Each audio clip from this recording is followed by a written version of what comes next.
Ha sido instructor desde el año 2002 de la ASME en los cursos de recomendaciones para el cuidado de calderas de potencia, acuatubulares y pirotubulares, y desarrollo del plan de inspección de calderas basado en los riesgos según la norma ASME PCC3. Es director general de la empresa Combustión, Energía y Ambiente. Ha sido instructor del programa de especialización de la OM, que es Operación y Mantenimiento de Calderas. Ha sido consultor independiente de la ASME de diseño, fabricación, inspección de calderas y recipientes. También ha sido director académico del diplomado sobre inspección integral de condiciones de calderas en la Universidad Tecnológica Nacional en Argentina. Es miembro contribuyente de la ASME, como decía, en la parte de diseño, fabricación, inspección y calderas de recipientes. Específicamente en el grupo relacionado con cuidado y operación de calderas, código ASME, sección 6 y 7. Es miembro del Comité Técnico sobre Fundamento de Sistemas de Combustión y Riesgos de la BCS, FUN, desde marzo del 2010 hasta la fecha. Es miembro del Comité Técnico sobre Prácticas Seguras de Trabajo en Espacios Confinados, que está relacionado con la comunicación y navegación de vigilancia, administración aeronáutica en Argentina. Ha publicado más de 30 artículos técnicos sobre corrosión, confiabilidad, fallas e inspección de calderas. Antes de seguir de continuar con el currículo, quiero manifestar aquí, a nombre del Centro de Estudios de Corrosión, que el amigo Carlos lo conocemos desde principios del año 1980, cuando llegó allí cuando éramos todavía laboratorio de corrosión.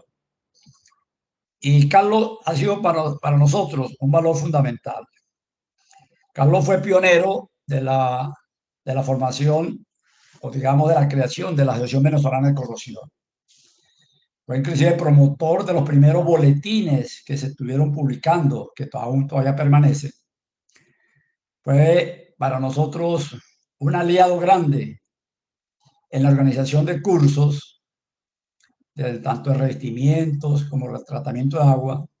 Fui en quien inclusive llevó a Maracaibo al doctor Travanelli, una figura una figura mundial en la parte de inhibidores de corrosión de la Universidad de Ferrara, donde tuvimos una buena relación con esa universidad.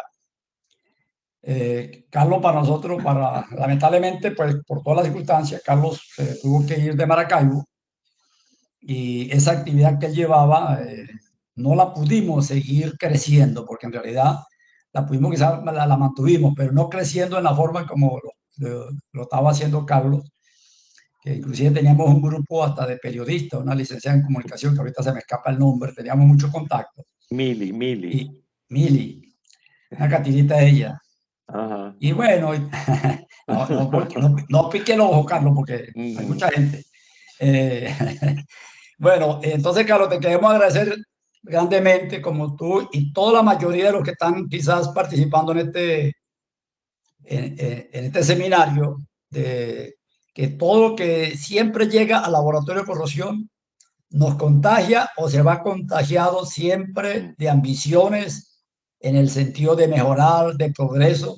Y por eso sé que la mayoría que están allí, que han sido estudiantes nuestros o que de alguna manera tuvieron pasantía o tuvieron algún paso, han sido muy motivadores y nos han dado y nos siguen dando apoyo. Y sé que de ello vamos a necesitar muy pronto porque nosotros tenemos que volver a renacer el Centro de Estudios de Corrosión. Amén. Con su investigación, con su extensión y sobre todo con su maestría y doctorado. Entonces, gracias, Carlos, a nombre del Centro de Estudio de Corrosión, por todas las labores que ha hecho y por todo ese contacto que ha mantenido con nosotros, que hemos estado un poquito distanciados, pero no olvidados. Adelante, Carlos. Bueno, no, te extendiste demasiado explicando el tema del currículum. Te agradezco muchísimo esas palabras que diste, hacerme recordar algunas cosas que hicimos juntos. Realmente fueron unos años maravillosos, espectaculares. y soy yo el que le doy las gracias por haberme invitado y compartir con ustedes. No sé si se ve la presentación. No, todavía. ¿Todavía no? No, todavía no. Ah, ya va, entonces pasó. Ya va. En verdad, muchas gracias por esta oportunidad de volverlos a ver, de volver a compartir con ustedes. Para mí es un honor, de verdad, que me den esta oportunidad. Vamos a ver ahí si se ve. Sí, ya se ¿Sí? cargó. Ok, bueno, siendo que somos pocos y somos todos amigos y conocidos, me gustaría hacer esto un poco más informal, pero sin embargo vamos a cumplir el objetivo de hablar sobre este tema, ¿no? Cuando se habla de calderas, a mí una de las cosas que más me ha preocupado durante muchos años es que cuando se habla de calderas se habla un equipo estático, algo, ¿sabes? Realmente se le presta poca atención. Y entonces yo he estado tratando de buscar la manera de que... ¿Se me escucha? ¿Aló? Sí se escucha, Ok. pero tienes que poner la Sí se escucha, presentación en sí. presentación. ¿Está en presentación? Está. ¿No la ven? Se ve, pero no en presentación. ¿Verdad? Yo la tengo aquí en presentación. Yo vuelvo otra vez.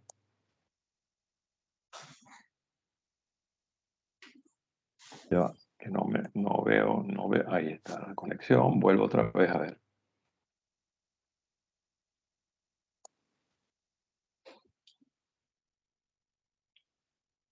Tienes que cerrarla, compartir pantalla y entonces allí la buscas, porque a mí me ha pasado varias veces ya.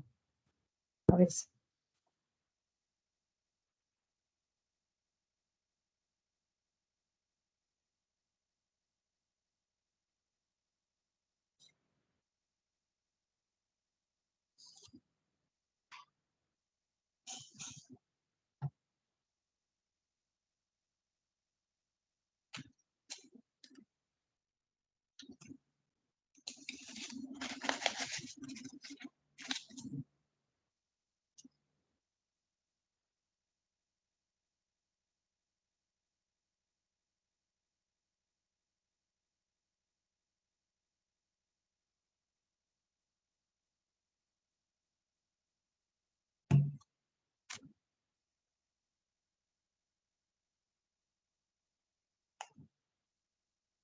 Vamos a ver qué me escribió algo.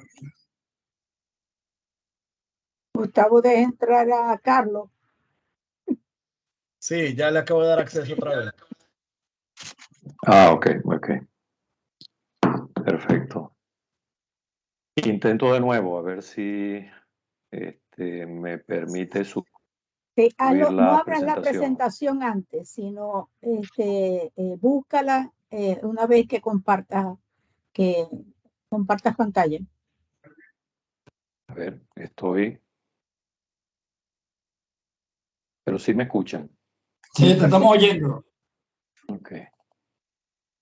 Ya va, es que no termina de...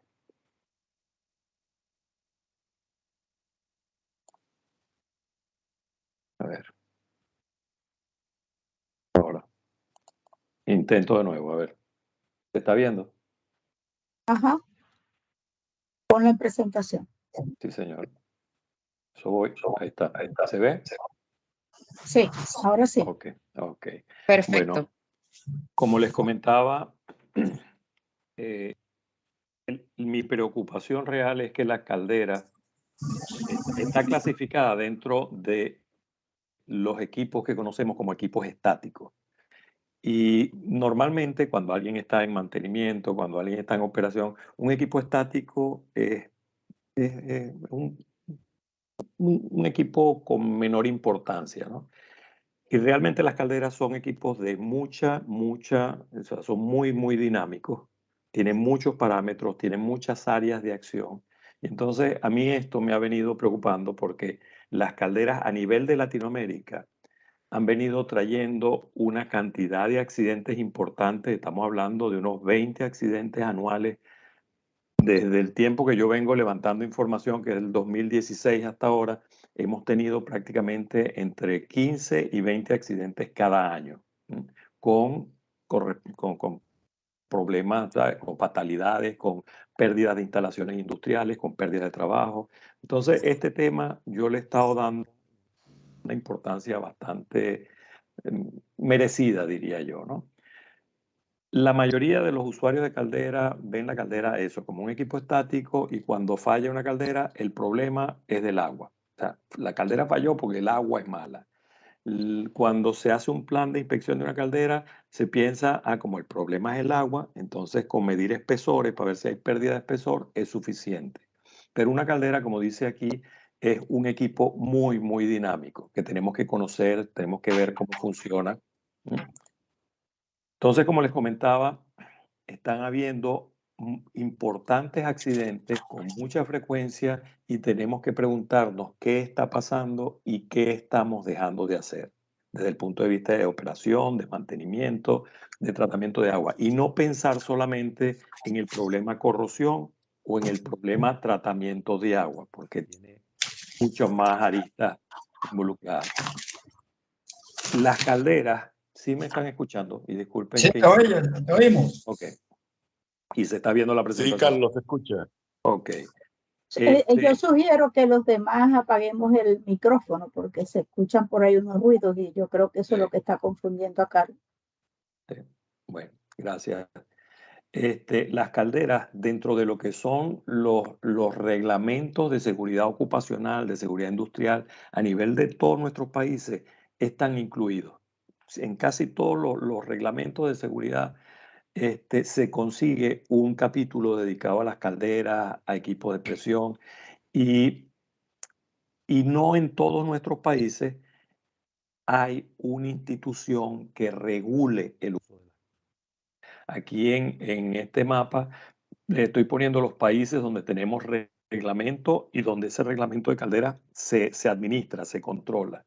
Uno es México, el otro es Costa Rica, Cuba, en Venezuela con el INSACEL, Ministerio del Trabajo. Después está Brasil, está Uruguay, que es un país que tiene reglamento desde hace relativamente pocos años, del 2016.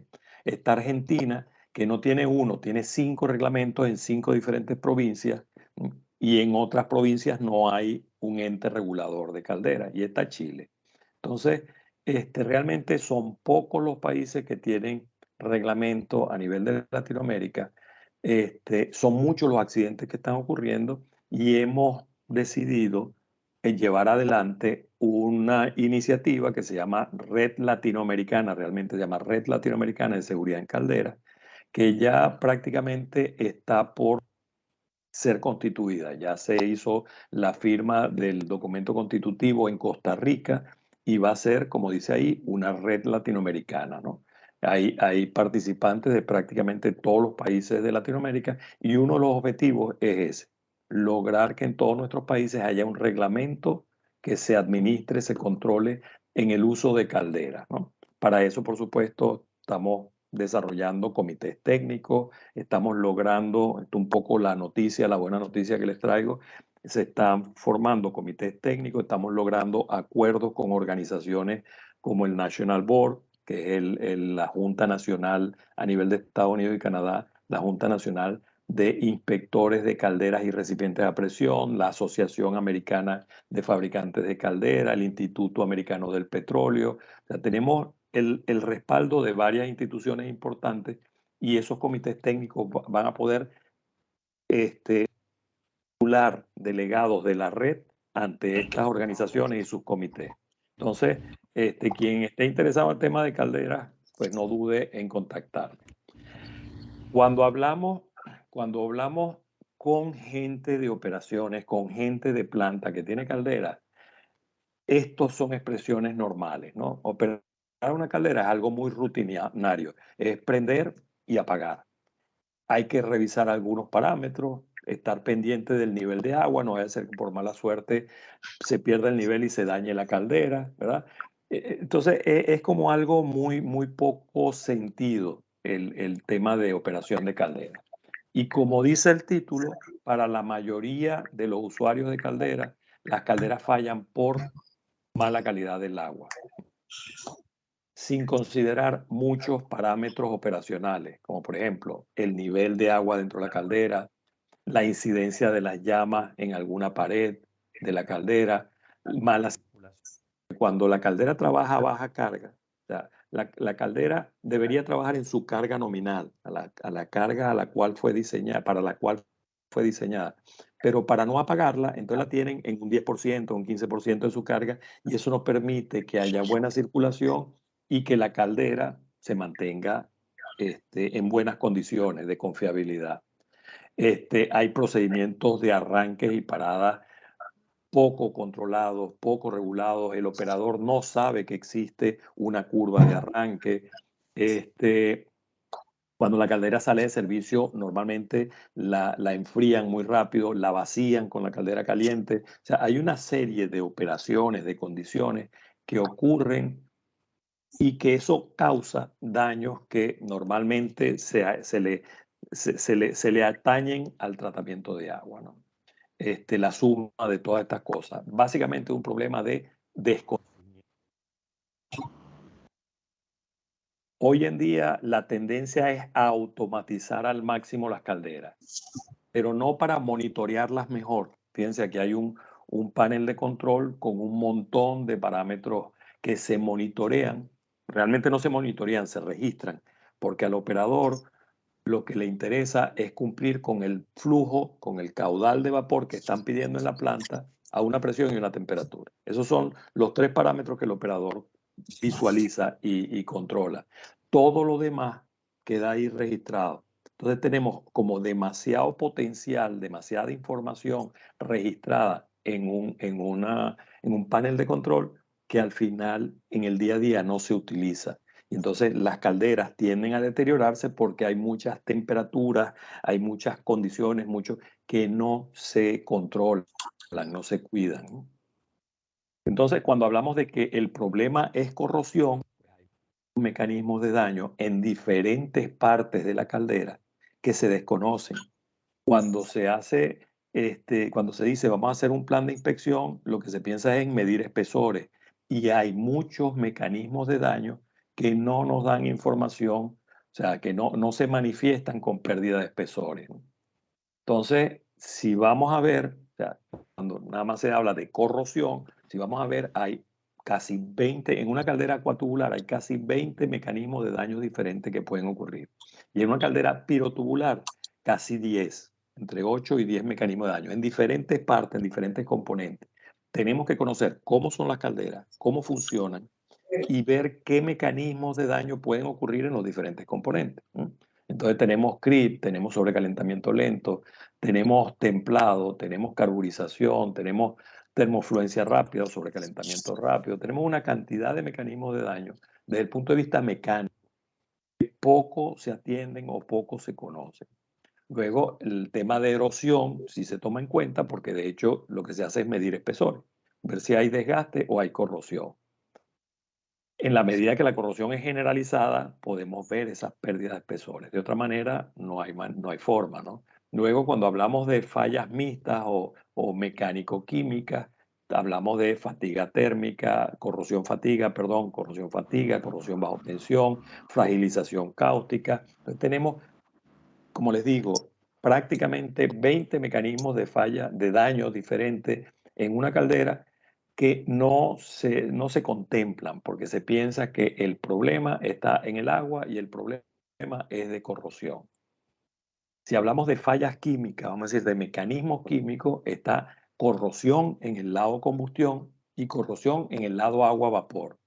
Y de nuevo, se visualiza nada más o se enfoca en el problema de corrosión lado agua-vapor, porque el problema está en la calidad del agua, siempre la culpa es del agua, sin pensar que, por ejemplo, dependiendo del combustible que yo utilice, si es gas natural en nuestros países, el gas natural tiene altos contenidos de azufre porque está asociado a la producción de petróleo, el diésel suele tener altos contenidos de azufre, el fuel oil suele tenerlo, en Colombia y en algún otro país que queman carbón, el carbón tiene altos contenidos de cloro, y ese cloro en la combustión genera ácido clorhídrico. Entonces, en el lado de combustión tenemos problemas severos también, ¿no? De corrosión. Y luego el lado agua, por supuesto, oxígeno, pero poco se atiende el buen funcionamiento del desaireador, que es el que nos garantiza que no va a entrar oxígeno a la caldera, corrosión bajo depósitos, porque poco se atiende. Muchas veces cuando uno hace una auditoría, consigue que y nosotros hacemos tratamiento de agua, y cada cuánto tiempo ustedes toman muestra para hacer análisis. Uno espera que digan una vez por guardia o una vez por día, pero consigue gente que lo hace una vez a la semana cuando viene la persona de la empresa de tratamiento de agua, que es el que toma la muestra y hace el análisis. Entonces, tenemos poco control de ese tratamiento de agua. Problemas con posible presencia de metales nobles, porque tenemos equipos de aleaciones de cobre que se corroen y ese cobre viene a la caldera y tenemos pares galvánicos y tenemos corrosión localizada por ese par galvánico entre el cobre y el hierro. Problemas de corrosión por CO2, porque hay mucha materia orgánica, lubricantes, coloides que vienen con el agua que tomamos de la fuente, hidrocarburos que dentro de la caldera se degradan y generan, entre otras cosas, CO2. El CO2 se convierte en ácido carbónico y terminamos teniendo picaduras en muchos sitios. Corrosión cáustica, si usamos soda cáustica para el tratamiento de agua de la caldera, y corrosión ácida, por ejemplo, en termoeléctrica, si se rompe un tubo del condensador de la turbina, pasa agua de mar y ese cloruro que entra a la caldera, dentro de la caldera da un pH bajísimo. En las condiciones de operación de la caldera, el pH baja muchísimo. En una azucarera, por ejemplo, si el jugo de caña llega a contaminar el condensado y viene a la caldera, el pH baja muchísimo. Entonces tenemos opciones de tener problemas de corrosión ácida. Y luego la corrosión atmosférica, porque dependiendo de dónde estemos, podemos estar teniendo problemas de corrosión bajo aislamiento térmico que suelen ser bastante severos. Entonces, tenemos diferentes mecanismos de daño. No todos los mecanismos de daño ocurren en todas las partes de la caldera y no en todas las partes de la caldera ocurren todos los mecanismos de daño. Entonces, tenemos que hacer un plan de acción basado en las condiciones en que la caldera opera, ¿verdad? Cada componente tiene unas condiciones y tiene posibilidades de que ocurran algún que otro mecanismo de daño. Y basado en eso es que tenemos que hacer un plan de inspección, porque no todos los mecanismos de daño los podemos observar midiendo espesores. En algunos otros casos tenemos que, o sea, dependiendo del mecanismo, tenemos que seleccionar el ensayo no destructivo. Entonces, cuando vemos cosas como esta, que nos vamos a preguntar, entonces el problema está en el agua. Entonces, ¿esto es un problema de corrosión o hay un problema de sobrecalentamiento? ¿O hay un problema de ataque por ácidos condensados de la combustión? Hay mucho desinterés en entrar en detalle de cuáles son las causas. Por lo tanto, los planes de inspección no son los más adecuados y normalmente el mantenimiento se concentra en reparar lo que se daña, no hacer un plan de mantenimiento basado en la condición en que está la caldera. Si nos concentramos en los reglamentos realmente piden muy poco. Los reglamentos piden una inspección visual, perdón.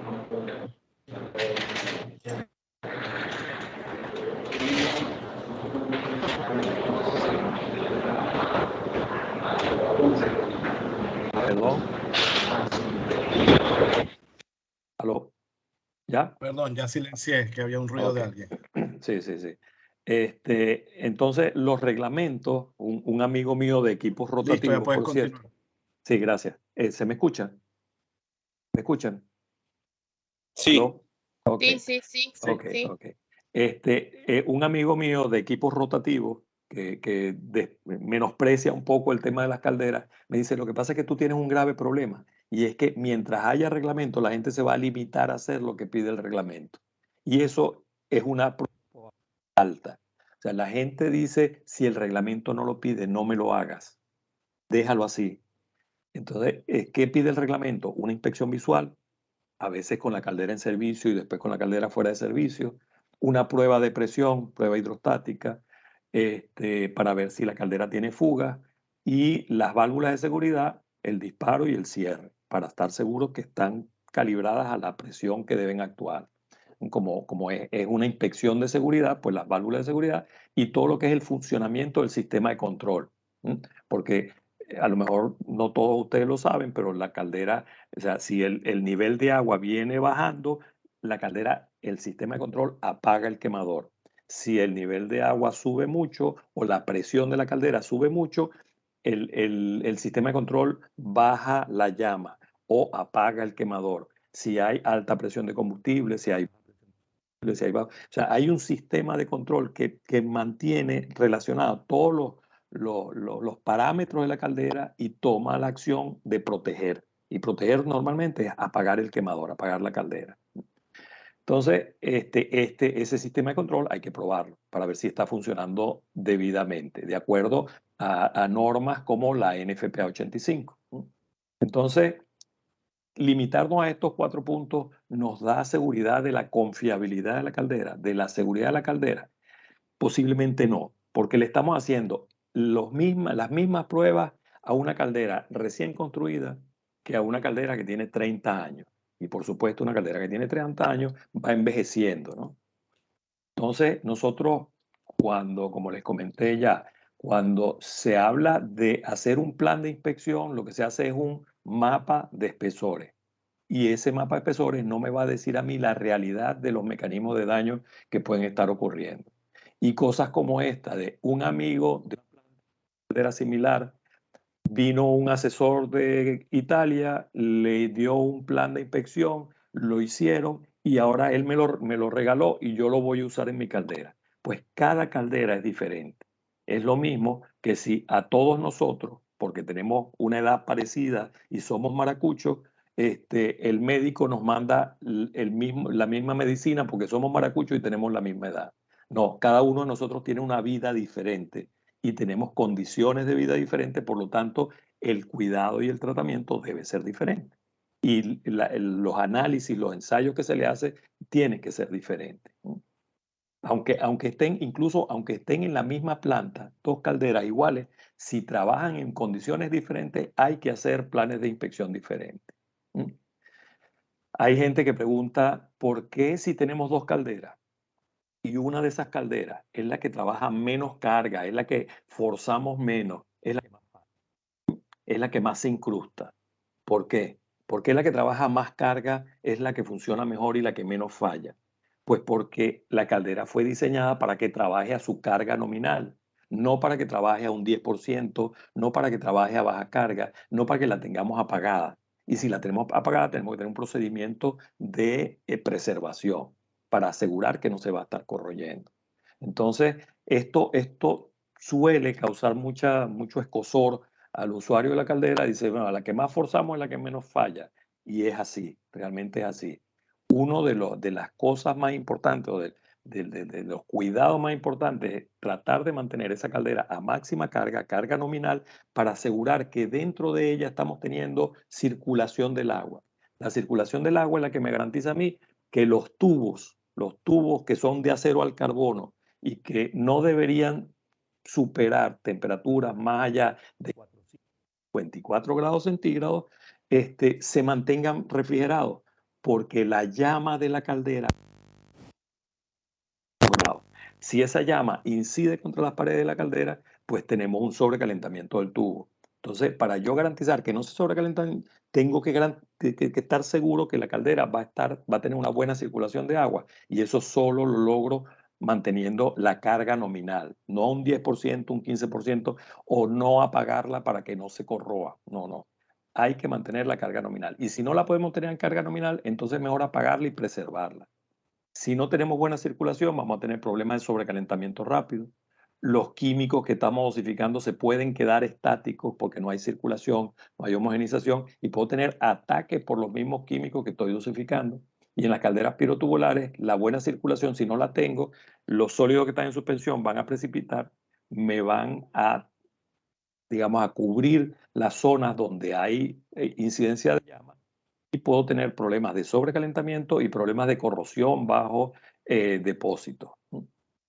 Hay condiciones como estas que estamos viendo aquí. se acumulan cenizas y no me permiten el paso de gases. Entonces los gases van a tener más tiempo de residencia y voy a tener problemas de sobrecalentamiento. Se acumulan cenizas, no me dejan pasar los gases hacia la chimenea, pues voy a tener más evaporación en el agua que va a entrar a la caldera y voy a tener problemas de sobrecalentamiento.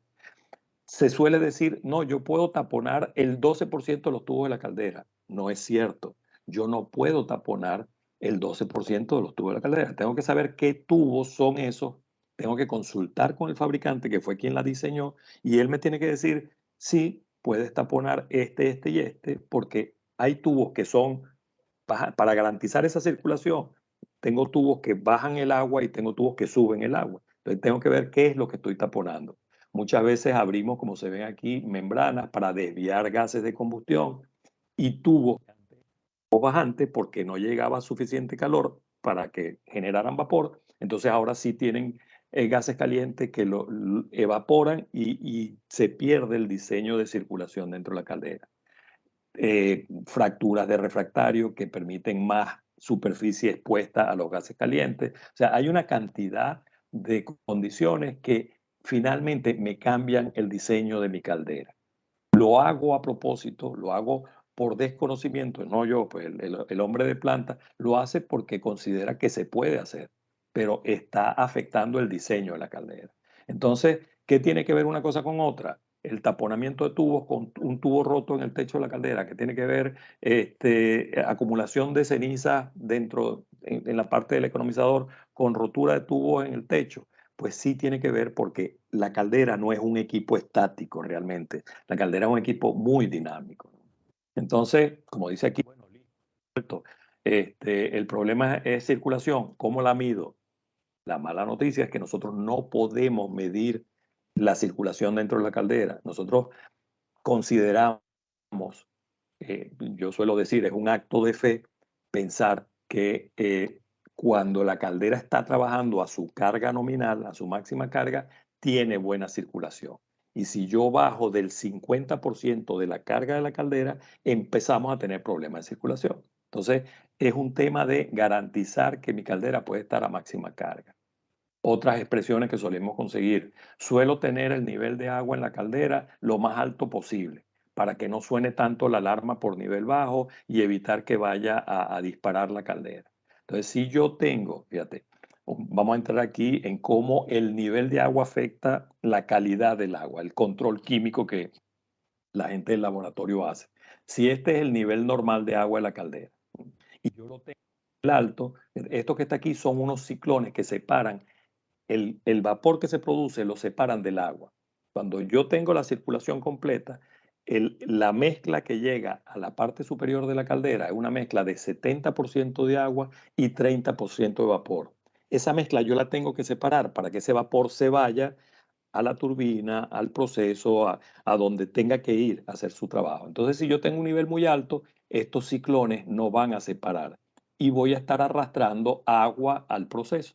Muchas veces ese agua daña la turbina, los alabes de la turbina, daña los sobrecalentadores. Y si yo tengo aquí espuma, sólidos en suspensión, esos sólidos también se van a ir. El que diseña la caldera coloca, y no vean estos blancos aquí, que definitivamente es una muy mala calidad de agua en esta caldera, pero el que diseña la caldera pone un nivel normal de agua y coloca una tubería de purga continua. Hay una distancia y él la calcula. Si nosotros subimos el nivel de agua, pues la purga, esa purga continua, que es de donde yo tomo la muestra de agua en la caldera, pues no es efectiva para arrastrar esos sólidos que están en suspensión en la parte superior, ni tampoco me va a dar una muestra representativa para mi análisis. Entonces, lo ideal es que la caldera trabaje a carga nominal y en el nivel para el cual el fabricante la diseñó. Si yo tengo en esta caldera, dentro de ese tambor de caldera estuvo Oladis metida. Si yo tengo un nivel de agua, aquí los ciclones quedan sin efecto. O sea, yo estoy pasando prácticamente los sólidos y el agua hacia los sobrecalentadores. Y la purga continua, la tubería de purga continua, que es la que me arrastra, esta que está aquí, que es la que me arrastra los sólidos que están en suspensión, no los alcanza. No es efectiva. La muestra que yo tomo no es representativa. Entonces, Mucha gente dice, no, la persona de mantenimiento de instrumentación calibra siempre, eso está perfecto porque calibra el nivel de agua en la caldera al 50%. 50% está aquí y el fabricante dice que el nivel normal tiene que estar aquí. Entonces, esta diferencia, esta distancia con respecto a la purga continua me la hace poco efectiva. Y luego, fíjense, otra vista, el fabricante indica, este es el agua de alimentación, lo que llaman agua de alimentación, el agua que se repone a la caldera porque al producir vapor va perdiendo nivel y tengo que meter permanentemente la misma cantidad de agua que sale como vapor, tiene que entrar como agua de reposición. Fíjense que el fabricante indica que el agua tiene que entrar en este ángulo. Por el solo hecho de que el hombre de mantenimiento, cuando sacó la tubería para limpiarla y la volvió a colocar, puso esos orificios hacia arriba, fíjense el efecto que tuvo de olas. Todas esas olas, todo esto que está aquí es sólido, esos sólidos se van con el vapor y van a dañar el sobrecalentador. Entonces, tengo que controlar nivel, tengo que controlar la carga. Estas fluctuaciones de nivel que vemos aquí, lo anaranjado es el nivel, estas fluctuaciones de nivel me generan arrastre, me generan fluctuaciones en la circulación. Entonces, si yo tengo fluctuaciones en la circulación, tengo momentos de poco enfriamiento y momentos de más enfriamiento. Entonces, esa caldera que yo había comprado pensando que me iba a durar 30 años sin problema, es muy probable que a los 5 años, trabajando en estas condiciones, empiece a romper tubos. Cuando hablamos de nivel, el código ASME, en la sección que se dedica a diseño y fabricación de calderas, da todas las indicaciones que debe cumplirse en fabricación y diseño, en diseño y fabricación y en operaciones, en mantenimiento. Debe cumplir el control de nivel en las calderas. El control de nivel me dice que si yo tengo instrumentos que me dan nivel en la sala de control, la lectura debe ser coherente. Pues. Fíjense, una de las lecturas dice que el nivel está bajando y la otra me dice que el nivel está subiendo. ¿A quién le creo? Entonces, el código también dice, si hay condiciones como esta, señor, mande al operador a ver el nivel visual. Usted no puede sacar de servicio el nivel visual, ¿verdad? Porque el operador tiene que ir a ver, cuando esto pasa, tiene que ir a ver cuál es el nivel verdadero de la caldera. Y entonces vamos a planta, vamos a la caldera y conseguimos que uno de los niveles visuales tiene una fuga de vapor, por lo tanto, en la lectura no es representativa y en la otra no está el nivel. Entonces, no es, bueno, por un lado puede ser que desconocen lo importante que es el nivel para la seguridad de la caldera. Entonces, muchas veces es por desconocimiento y algunas veces es porque no le prestan atención. Atención al tema seguridad en las calderas. Este es uno de los dos parámetros más importantes en el código ASME para diseño de calderas es control de nivel y control de sobrepresión. Son los dos parámetros más importantes que los códigos resaltan más. Sin embargo, vemos que en muchas instalaciones el nivel no es importante para nada. Entonces, cuando tenemos esas fluctuaciones de nivel, tenemos momentos en que el tubo queda sin agua y cuando se le repone el agua, pues hay un templado, el material se templa.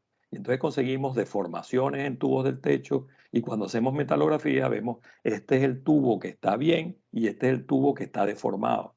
Es un tubo con muy alta dureza y que en cualquier momento va a fallar. Todo por un tema de control de nivel.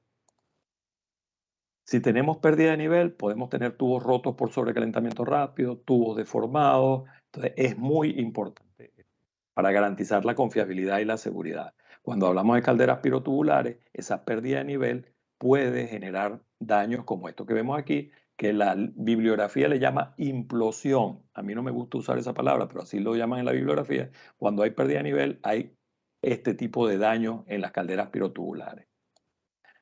Pero muchas veces porque no cumplimos con lo que el fabricante nos indica con respecto al cuidado y al control de nivel.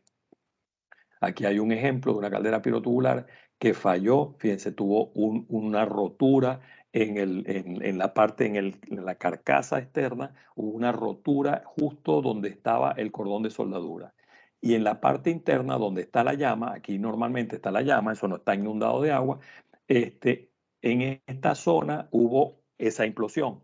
Entonces, el informe dijo, la caldera falló, se dañó por pérdida de nivel de agua. No, señor, esa caldera no falló por pérdida de nivel de agua. Esa caldera falló en la parte externa, en el envolvente, en la carcasa, falló porque usted mantenía esa caldera a muy baja carga, ¿verdad? Y muchas veces fuera de servicio. Y cuando la tenía fuera de servicio no tenía un procedimiento de preservación. No fue pérdida de nivel. Teníamos ya problemas de picaduras en la zona al cordón de soldadura que estaba aquí. Teníamos picadura y llegó un momento que una alta presión en la pérdida de nivel, hubo altas temperaturas, alta presión y rompió el cordón de soldadura, rompió en la zona más delgada. Y por otro lado, como esa caldera siempre trabajaba a muy bajas cargas, la llama del quemador estaba incidiendo permanentemente en esta zona. Sobrecalentó la zona, la hizo más blanda, un ablandamiento, y en el momento de la pérdida de nivel se deformó. Pero entonces el problema no está en el nivel de agua, el problema está en cómo yo opero la caldera. Por supuesto que la calidad de agua es importante. Este es el instrumento que mide nivel de agua dentro de la caldera. Si yo tengo tantos sólidos que este flotador queda fijo, no me da señal, va a llegar un momento en que no le va a dar señal a la bomba para meter agua en la caldera y la caldera va a fallar. Este caso particular, la empresa de tratamiento de agua, el técnico de la empresa, cuando vio esto, dijo, no, pero la caldera no tiene problemas, porque fíjense, yo le paso la mano y esos sólidos se sacan pasándole la mano. Entonces, cuando dijo eso, bueno, después de esa inspección ya esa empresa de tratamiento no estuvo más, porque el hecho de que tú le quites la mano no te justifica que tenga tantos sólidos adheridos a la superficie. Aunque se quite con la mano, pues estoy teniendo un problema, primero, de transferencia de calor, después de problemas de corrosión bajo depósito, y después que estos sólidos que se quitan con la mano se pueden ir al flotador donde está el control de nivel y puedo dañar absolutamente la caldera. Entonces, mi operador debe hacer un recorrido, debe utilizar cuando están en servicio, porque estas las terminan bloqueando y no las usan más. El operador debe hacer un recorrido y ver cómo está la llama de la caldera. O sea, que no es solamente un tema de agua, es un tema de combustión, un tema de operación, para ver en qué condiciones está quemando mi quemador o mis quemadores, si hay incidencia de llama contra las paredes. Pero cuando abrimos aquí, a veces está la mirilla y se puede ver internamente, pero muchas veces eso está condenado, como está aquí, con refractario por dentro. Cuando hablamos de corrosión, no solamente tratamiento de agua, del lado de combustión también conseguimos que cuando quemamos petróleo, cuando quemamos carbón, esas que se van acumulando a esas temperaturas tienen puntos donde hay ceniza fundida. Esas cenizas fundidas pueden generar problemas localizados como estos que vemos aquí en estas metalografías. Y luego, en la parte más fría de la caldera, ya dijimos que si quemamos petróleo, diésel o gas natural, muchas veces esos combustibles tienen alto contenido de azufre y en la combustión se genera ácido sulfúrico, SO2, SO3, y al final se convierte eso en ácido sulfúrico, y cuando quemo carbón o biomasa, se genera ácido clorhídrico. Entonces, muchas de esas cenizas que conseguimos en la zona de convección, le podemos tomar muestra, hacer pH y conseguimos que los pH son ácidos.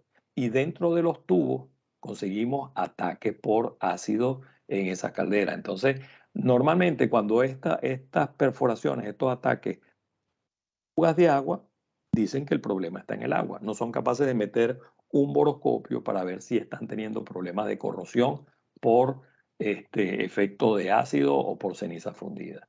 Los procedimientos de encendido y arranque son procedimientos muy descuidados. Muchos usuarios de caldera no saben que esto está en el manual de la caldera, ¿verdad? Porque a veces también compran calderas de otros países y no son capaces de traducir al español ese procedimiento o esos procedimientos que me da el fabricante y no cumplen con la curva de arranque. Esto que está aquí es un ejemplo. La caldera cuando está fría, tendría que tener una curva de arranque de 5 horas para llegar a la carga nominal. Esa caldera en 2 horas estaba a máxima carga. 2 horas, que quiere decir que el sobrecalentador, que no tiene vapor todavía, se sobrecalienta, valga la redundancia. Y terminó, esto es una caldera que en un año, de este tipo, y hubo que cambiar todo el sobrecalentador. Entonces, una caldera nueva. Eso no tiene sentido. Mis operadores tienen que estar formados para garantizar que cumplen con la curva de arranque. Si mi caldera está a muy baja carga, esa llama va a estar incidiendo en una zona. En esta zona voy a tener, esto es una caldera pirotubular, entonces el fuego está aquí en el hogar donde vemos, y todo el hogar está envuelto en agua, está cubierto por agua. Entonces, en esta zona estamos teniendo más evaporación, más precipitación, más incrustaciones, y por supuesto, este metal, no hay una transferencia buena de calor, y el metal pasa de ser este acero ferrítico a ser este acero ablandado, esferoidizado. Entonces, esto es mucho más blando, valga la redundancia, y cuando hay un evento de pérdida de nivel, vamos a tener la famosa implosión. Porque mi caldera está súper automatizada y yo la prendo y en 5 minutos tengo carga máxima, pues si yo arranco con máximo fuego, todavía no tengo circulación y no tengo enfriamiento de los tubos de la caldera ni del hogar de la caldera. Entonces puedo tener daños tanto en el sobresaliente de los tubos con respecto a la placa, daños de sobrecalentamiento en la zona trasera de la caldera, daños en el refractario, y podemos llegar a tener daños en los elementos de sujeción, que son los que me garantizan la integridad, el buen funcionamiento. Si tengo una mala combustión, estoy botando gin por la chimenea, ahí hay un carbón libre que se puede ir metiendo, puede ir difundiendo en las zonas donde yo tengo estas zonas que tengo aquí de soldadura, donde tengo una zona afectada térmicamente, y ese carbón puede ir penetrando y al final me va a ir generando agrietamiento. Entonces, las condiciones operacionales son el conocimiento de cómo funciona mi caldera y cuáles son las partes y cuáles son los componentes y cuál es el diseño es crucial para después hacer un plan de inspección. No podemos ir por la ligera y decir, no, el problema está en el agua. No, no. El problema está en la formación de mis operadores, el problema está en las condiciones en que opero, y el problema está en muchos sitios. En calderas pirotubulares tengo 8 posibles mecanismos de daño, y en calderas acotubulares 20 posibles mecanismos de daño, que no son solamente problemas de corrosión. Si nos limitamos a corrosión y erosión, estamos hablando de un 2-3% de todos los mecanismos de daño que pueden ocurrir en la caldera.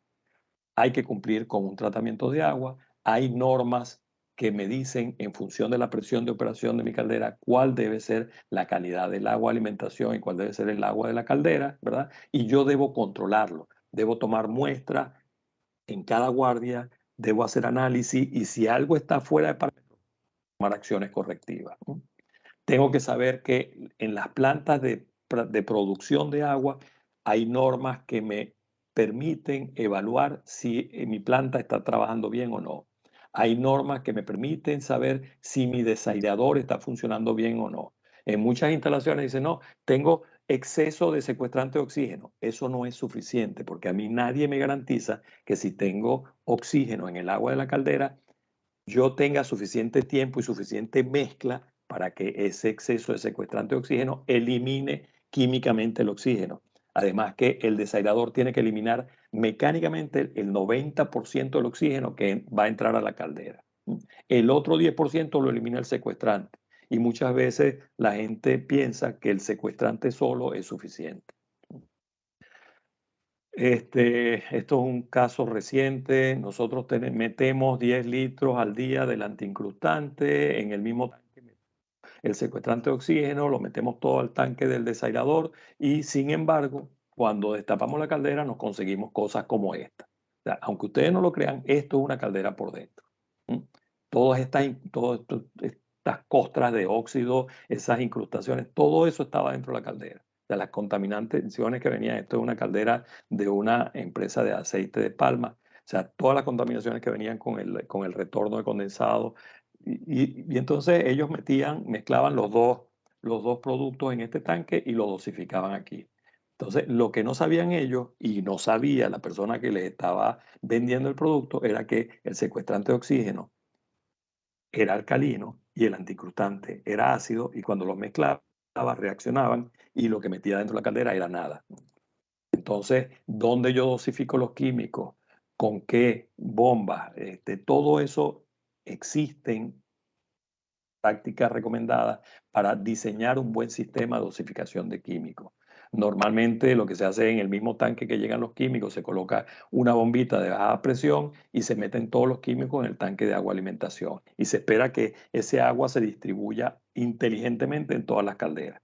Pues cada caldera tiene que tener su sistema de dosificación, porque cada caldera es un paciente. Yo tengo que ponerle la cantidad de químicos que ella requiere. Tenemos que cumplir con los puntos en que se debe dosificar el fosfato o el antiincrustante a la caldera, los quelantes antes de la caldera, el secuestrante de oxígeno en el tanque de agua alimentación, la amina neutralizante en la línea de vapor, pero eso implica tener bombas de alta presión y eso es costo, y entonces buscan la forma de reducir y meten todo al desairador. Este es otro ejemplo reciente también. Este es un antiincrustante que había que dosificar máximo en el tanque del desairador, posiblemente dentro de la caldera. Estas son dos calderas. ¿Dónde se dosificaba? Justo a la salida de la planta del suavizador. Si el suavizador fugaba carbonatos de calcio, ese secuestrante se convertía en un ácido que al final me generaba problemas de corrosión dentro de la caldera. Pero eso no era el único punto. El punto era que la dosificación de ese antiincrustante era en el drenaje de un colector. Aquí en este punto se dosificaba el químico. Si esta válvula tenía fuga, ese antiincrustante lo estábamos botando a la alcantarilla. No había garantía de que ese antiincrustante entrara a la corriente de la caldera. Entonces, para eso también hay buenas prácticas, recomendaciones de cómo dosificar los químicos. El fabricante del producto me dice dónde los debo dosificar y yo como usuario los tengo que cumplir, ¿no? Tengo que monitorear los análisis, tengo que ver la tendencia que llevan esos análisis y tengo que tomar acciones. Garantizar que la muestra está bien tomada, tengo que garantizar que la muestra es representativa, ¿verdad? Si yo tomo muestra en un enfriador como este que está aquí, yo tengo que saber aquí detrás qué hay. ¿Hay un orificio o hay una tubería que me está tomando? Esto es una caldera pirotubular y esto es, aquí atrás puede haber un orificio y yo asumir que en ese orificio el agua que estoy tomando allí es representativa de toda la caldera, cosa que no es cierto, y máximo si estoy trabajando a bajas cargas, no hay circulación. O puede ser una tubería tipo flauta con orificio, o puede ser una tubería que va a lo largo de toda la caldera, que es lo ideal. Así es una buena purga y además es una muestra representativa. Conseguimos fabricantes importantes que lo que tienen es esto como purga continua.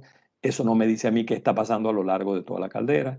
Y lo ideal es tener una tubería perforada a lo largo de toda la caldera. Entonces hay prácticas estándares de ASTM que me dicen cómo yo tomar la muestra de agua en la caldera. Hay prácticas estándares de ASTM que me dicen cómo yo debo tomar muestras de vapor en mi caldera. No vale la pena que yo tome acciones correctivas de una muestra que se toma de un orificio. Debe ser una o dos flautas perforadas que me capten el todo de la muestra que va pasando por allí. Entonces, todo este tipo de cosas se desconocen, se desatienden, y si uno dice, mira, esto hay que hacer, deja eso tranquilo, no hay problema. Si el reglamento no te lo pide, deja eso así. Hasta ahora la caldera no ha fallado, pero va a fallar, ¿no? Entonces, tengo que saber cuáles son mis contaminantes. Hace un momento les comenté del cobre. Fíjense, todas estas perlitas que están aquí son cobre metálico. Si llega a entrar algún contaminante ácido, me va a generar un par galvánico y voy a empezar a tener picaduras en la caldera. Esto que está aquí es petróleo dentro de una caldera. Quiere decir que del proceso vino hidrocarburo hacia mi caldera. Esto que está aquí son muestras de condensado contaminados por aceite de palma. Es un sólido que estaba adherido a los tubos. Dijimos, vamos a tomar muestras, vamos a hacer análisis, 21% de sílice.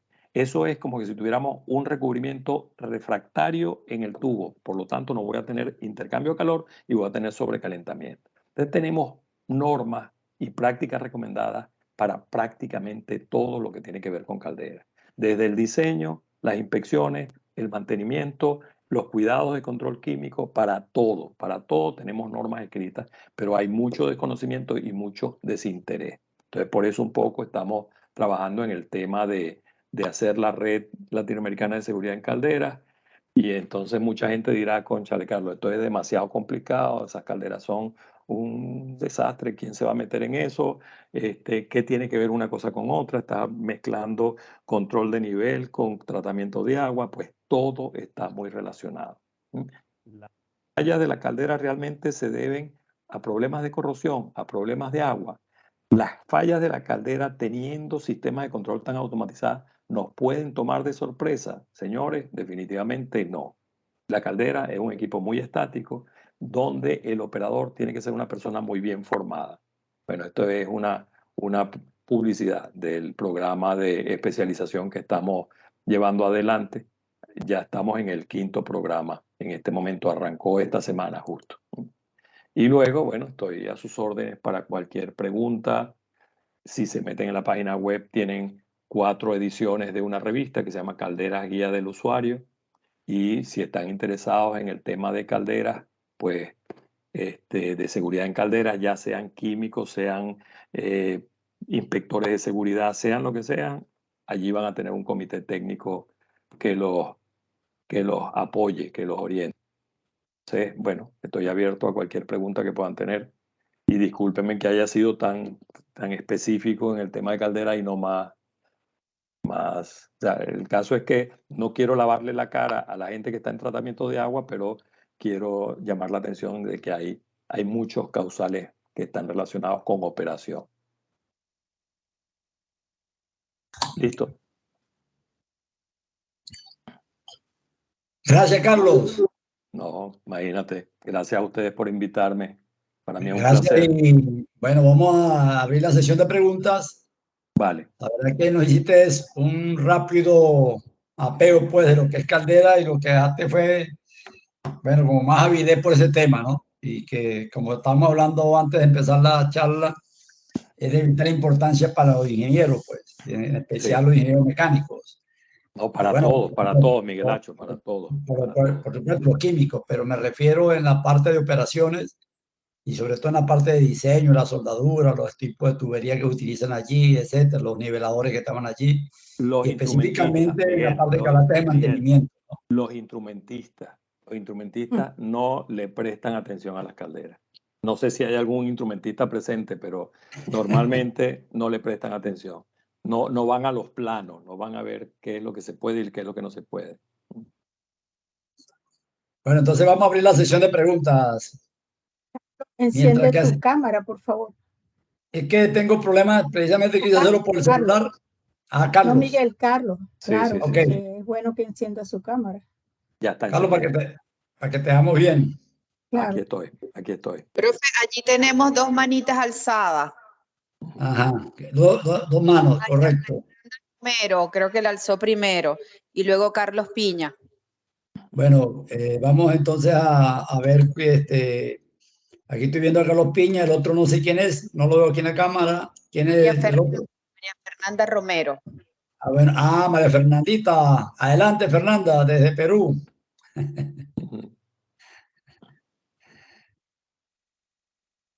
Adelante, María Fernanda.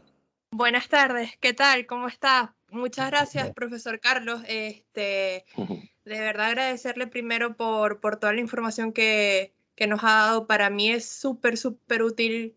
Casualmente, yo no tengo experiencia en caldera, nunca he trabajado en caldera, pero me está tocando entrar a un proyecto y, bueno, a estudiar se ha dicho.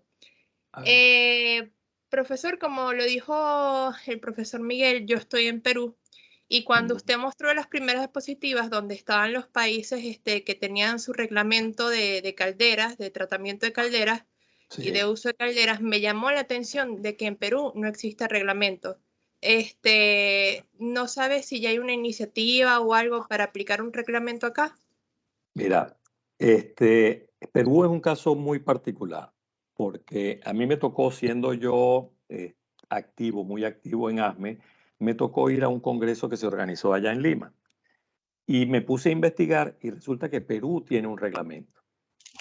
Perú tiene un reglamento, pero la Cámara de Comercio logró que ese reglamento se desactivara, o sea, que no hubieran más inspecciones anuales de caldera, porque eso quitaba tiempo de producción y le quitaba rentabilidad a los negocios. Entonces, existe el reglamento. Hay un grupo en el Colegio de Ingenieros Mecánicos que tienen digamos, que tienen, o sea, que prestan servicios de inspección de calderas, pero no aplican el reglamento porque el reglamento está desactivado. Entonces, sí lo hay. Hay gente de Perú participando en la red latinoamericana y buscar la forma de que ese reglamento primero se revise, se actualice, porque es un reglamento viejo, un reglamento del año 60 y tanto, se actualice y se ponga en práctica. Vamos a buscar la manera, María Fernanda, te lo Claro que aseguro. sí, claro que sí. Vente conmigo. Bueno, Gracias, profesor. escríbeme y te incluyo allí, te pongo en contacto con la persona que está allí en Perú. Está bien, muchas gracias. Vale, necesitamos generación de relevo. Ok, presente. Vale. Ok. Y sabemos que María Fernanda lo va a hacer porque tiene buena escuela. Tiene la escuela de la mamá, que siempre ha sido combatiente y ha estado todo el tiempo en superar toda la parte de investigación y difusión pues, de los conocimientos. Un Gracias. saludo, María Fernanda. Vamos entonces con el amigo Carlos Piña. No, Carlos, Buenas tardes. buenas tardes. Bueno, señor Carlos, gracias de antemano por la información que nos suministró. Tengo dos dudas. Sé que comentó algo rápidamente, pero quisiera si podríamos profundizar. En el primer punto es en la contaminación del sistema de vapor con agua de mar. Tuvimos en experiencia, tuvimos una oportunidad que en una planta de fertilizantes de amoníaco se rompió el condensador de superficie y entró agua de mar a la red, pero la causal de parada fue más que todo porque los catalizadores se podían envenenar por la presencia de cloruro en el vapor. Pero sé que comentó algo desde el punto de vista de componentes o ácidos que se forman dentro del agua de caldera y no sé si nos podría profundizar un poco más ese punto. Sí, realmente cuando entra agua de mar a la caldera ocurre una reacción de hidrólisis y al final en esa reacción el hierro se disuelve, el hierro más F2O4 que tenemos allí, que la magnetita que supuestamente protege nuestra caldera, ese hierro se hidroliza y el hierro más 2, el ion hierro más 2 pasa a ser hierro más 3, ¿verdad? Y el hierro más 3 es muy corrosivo por un lado y por otro lado se genera ácido clorhídrico. Cuando tú trabajas en una termoeléctrica y sin que nadie te llame, y tú estás en el laboratorio, tú te vas a dar cuenta que el pH del agua de caldera va a bajar muy bruscamente y la conductividad va a subir muy rápidamente también, porque están entrando muchos sólidos en suspensión. Entonces, esa mezcla de conductividad muy alta y pH muy bajo, de una vez al que es químico en un laboratorio de una termoeléctrica, las señales entró agua de mar por el condensador.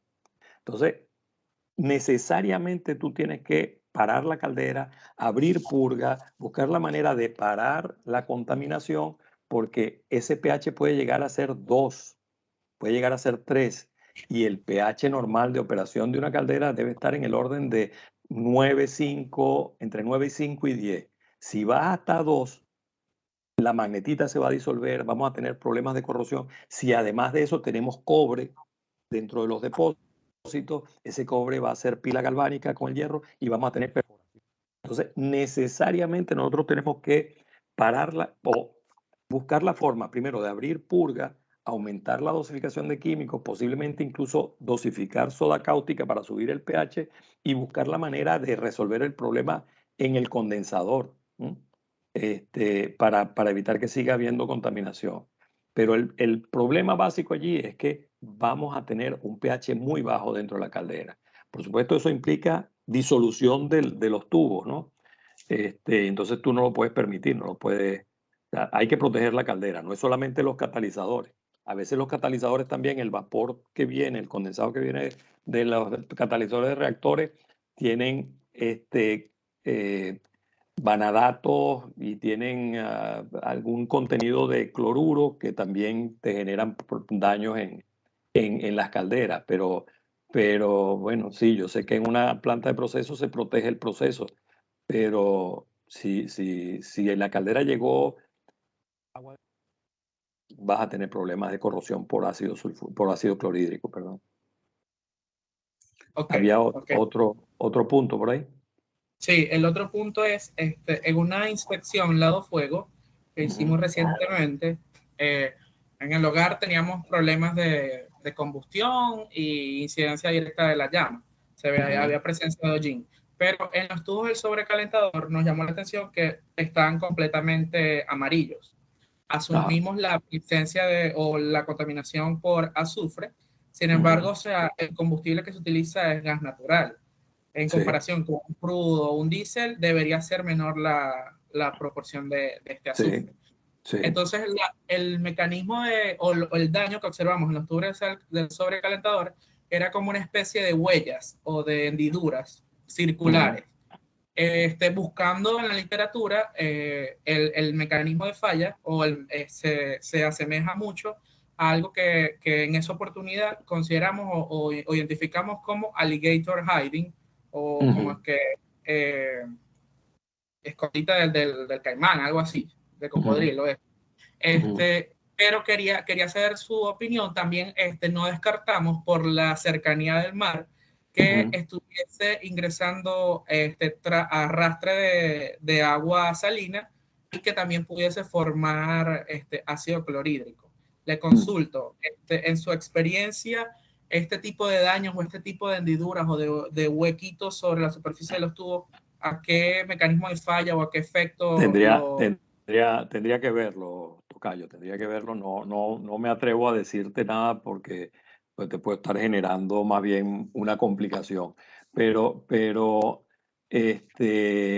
habría que ver. Pero te comento algo.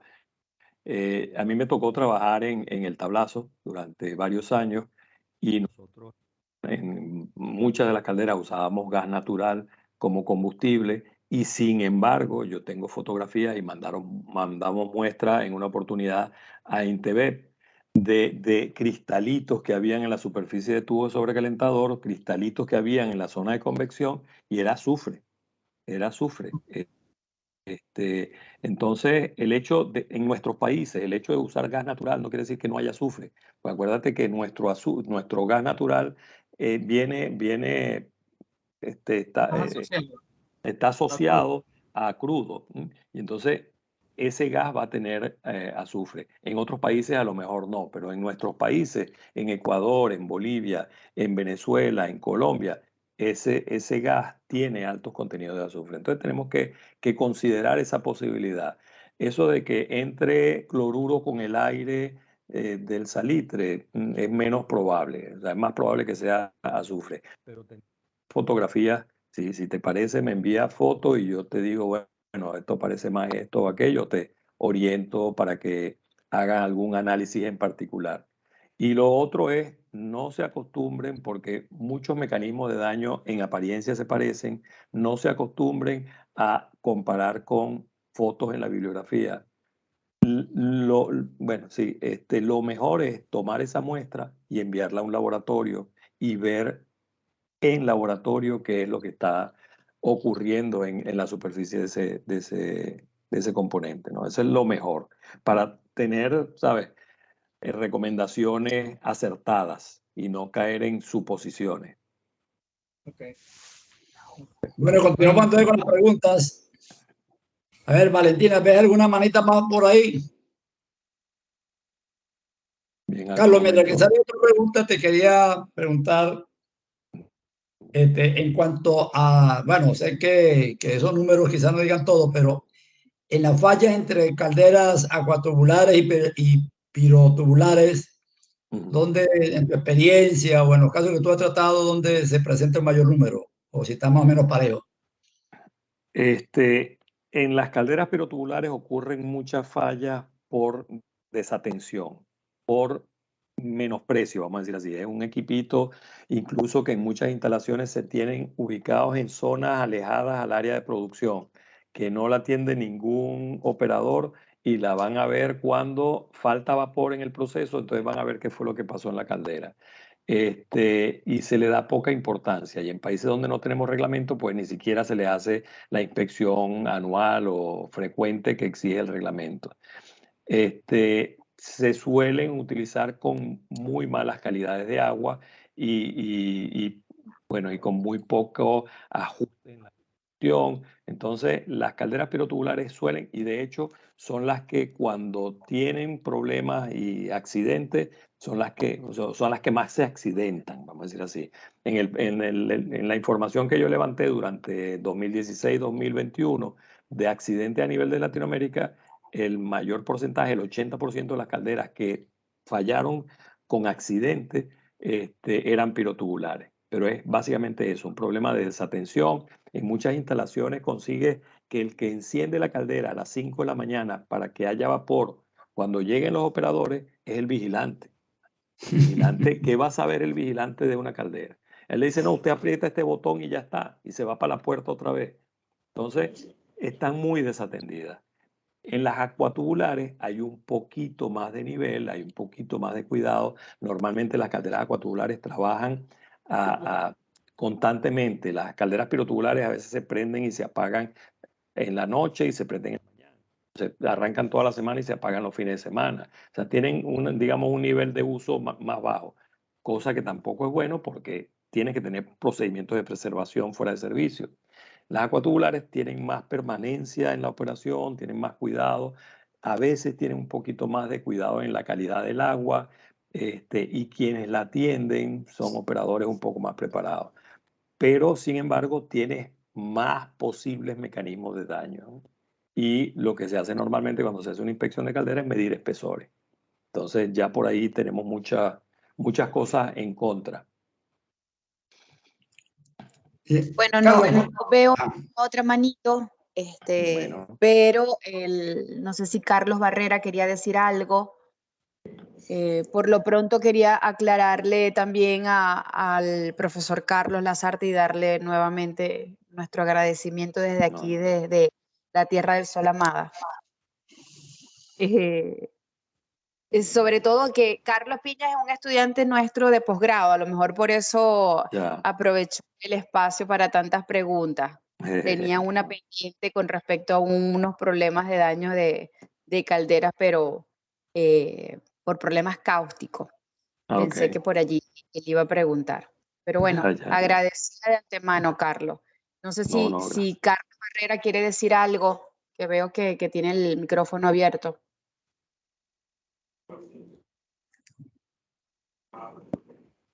No, nada, todo muy bien, muchas gracias. Carlos Barrera, gracias a ti por acompañarnos. Me sonó un acento como peruano, boliviano, ¿o estoy equivocado? Desde Chihuahua, México, ingeniero. Ay, ya la vida. Bueno, imagínate. No me equivoqué, casi. De un extremo Gracias, a un otro. gusto poder ser parte de este. Gracias, Carlos, por acompañarnos. Muchas gracias. Allí en México, aprovecho para decir, en México hay una norma que necesita ser actualizada que se llama la NOM 020, que tiene que ver con calderas. Sí, y entonces es un tema, te invito, si estás en el área de calderas, te invito a que nos acompañen en esta iniciativa, que hay varios mexicanos ya metidos en la red. Claro, muy agradecido. Vale. La profesora Oladi tiene la manito alzada. Bueno, Carlos, primero felicitaciones por ese paseo que nos diste por las calderas. Me hiciste recordar los viejos tiempos, ¿no? Y tenía que haber incluido fotos contigo dentro de una caldera, pero se me pasó, no sé por qué. Tengo un par de fotos tuyas metidas dentro de una caldera. Ah, bueno, tienes que enviármelas, sobre todo ahorita que no las tengo aquí. Gracias. si en esa red que están realizando o que tienen ya hecha, en esa red la idea es también unificar los criterios y generar algo como un manual de procedimientos para inspeccionar calderas y tomar acciones. ¿Es así? Sí, la idea, fíjate, son varias ideas. La idea, ya nosotros empezamos a trabajar antes de pensar en la red, comenzamos a hacer trabajo, o sea, sentamos en una misma reunión de Zoom, en varias reuniones de Zoom, a los entes de regulación. El de Chile, que es el Ministerio de Salud, el de Costa Rica, que es el Ministerio de Salud. Metimos allí a la gente de Uruguay, que es una organización que se llama URSEA, la Unidad Reguladora de Energía y Agua.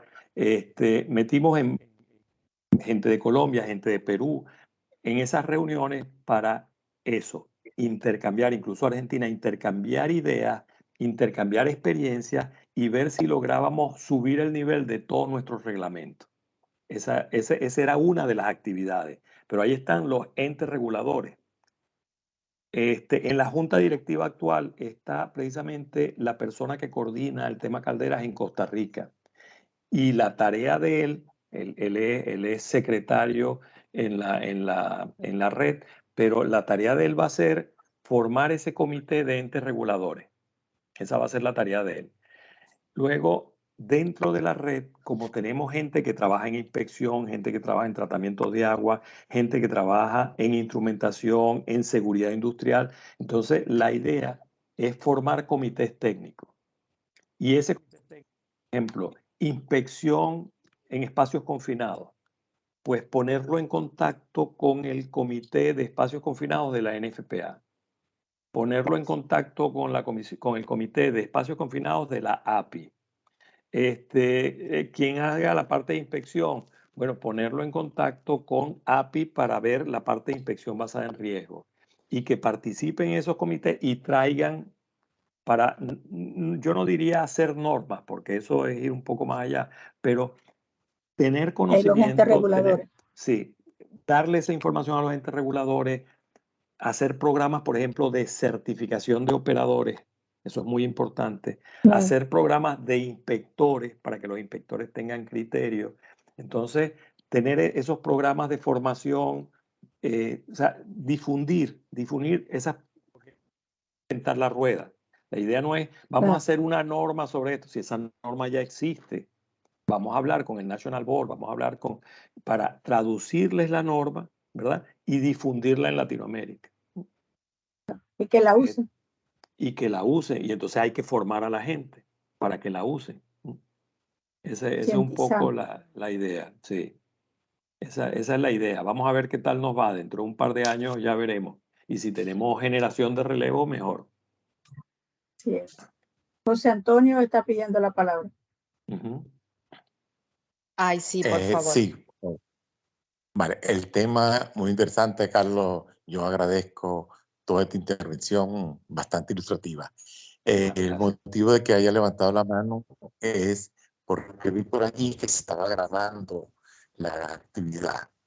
Si es posible que tengamos acceso a ella, ¿por qué? Porque después de escuchar todo el tema, hay unos cuantos colegas distribuidos en Latinoamérica realizando actividades que yo sé que les va a servir de mucho y que se podrían incorporar a toda esa intención que lleva Carlos de formar esa red en Latinoamérica. Entonces, de ser factible, me avisan cómo tener acceso a la grabación de la conferencia para hacérsela llegar a esa gente. ¿Vale? Y Carlos, agradecido por tu intervención. No, muchas gracias a ti, muchas gracias por ese apoyo y por esa difusión que vas a hacer. Por adelantado. Bueno, no, nosotros grabamos casi todos los webinars, profesor, y Carlos quería pedirle el permiso para luego colgarlo en el canal de YouTube del Centro de Estudios de Corrosión. Por supuesto que sí, por supuesto que sí. Ya le haré yo propaganda para que la gente vaya a verlo allá. Muchísimas gracias, Carlos. No, imagínate, faltaba más. Además esa es mi casa. Esa es tu segunda casa. La Benito Alzada. Así es. Orlando Pérez. Ajá. Carlos, ¿me escucha? Perfectamente. Sí. Bueno, muchas gracias por la excelente y didáctica presentación.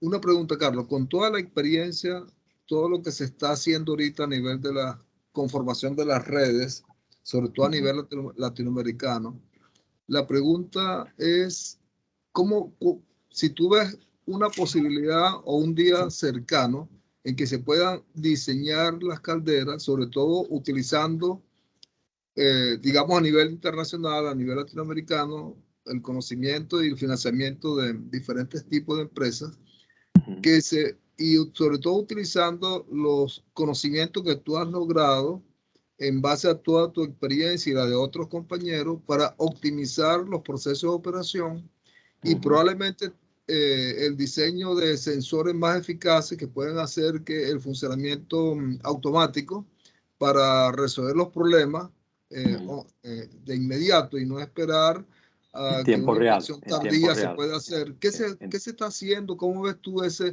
futuro? Que me parece que debe ser luminoso, ¿no?